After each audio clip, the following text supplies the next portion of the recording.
নবীজি সম্পর্কে সাহাবাগণ যে প্রশংসা করেছেন তা হাদিস ও সিরাতে বহু জায়গায় এসেছে। নিচে কিছু উল্লেখযোগ্য রেফারেন্স সহ তুলে ধরছি। ১ আলী ইবনু আবি তালিব বলেন, রসুলুল্লাহ সাল্লাল্লাহু আলাইহি ওয়াসাল্লাম ছিলেন না অতিরিক্ত লম্বা, আবার খুব খাটো নন।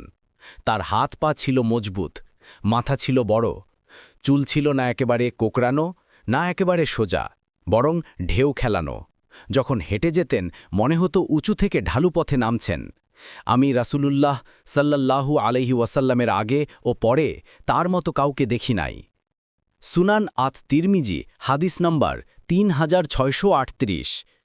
২ আল বাররা ইবনু আজিব বলেন, রাসূলুল্লাহ সাল্লাল্লাহু আলাইহি ওয়াসাল্লাম ছিলেন মধ্যম আকৃতির, সুন্দর চেহারার।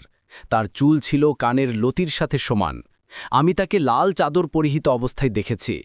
আমি কখনো তার চেয়ে সুন্দর কাউকে দেখি নাই। সহি আল বুখারি হাদিস নাম্বার 3547, সহি মুসলিম হাদিস নাম্বার 2337। ৩ হিন্দ ইবনু আবি হালা নবীজির দত্তক ছিলে। তিনি নবীজির সমাইল বা গুণাবলী বিশদভাবে বর্ণনা করেছেন। রাসূলুল্লাহ সাল্লাল্লাহু আলাইহি ওয়াসাল্লাম ছিলেন মহান মর্যাদার অধিকারী। তার মুখমণ্ডল ছিল দীপ্তিময়। কেউ হঠাৎ তাকালে ভয় পেতেন, আর যিনি ভালো করে তাকাতেন তিনি মুগ্ধ হয়ে যেতেন। শামায়েল তিরমিজি হাদিস নাম্বার ৭।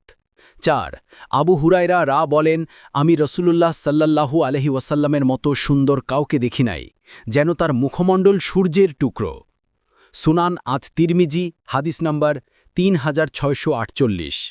৫ আনাস ইবনি মালিক বলেন, রাসূলুল্লাহ সাল্লাল্লাহু আলাইহি ওয়াসাল্লামের হাত আমি কখনো রেশম কিংবা সুতির কাপড়ের চেয়ে নরম পাইনি, আর তার ঘ্রাণ আমি কখনো কস্তুরী কিংবা অন্য কোনো সুগন্ধির চেয়ে উত্তম পাইনি। সহি মুসলিম হাদিস নাম্বার 2330। উপসংহার: সাহাবারা নবীজিকে শুধু প্রশংসাই করেননি, বরং তার সৌন্দর্য, চরিত্র, আচরণ ও দয়া মমতা প্রত্যক্ষ করে তাকে মানবজাতির শ্রেষ্ঠ নবী হিসেবে ঘোষণা করেছেন।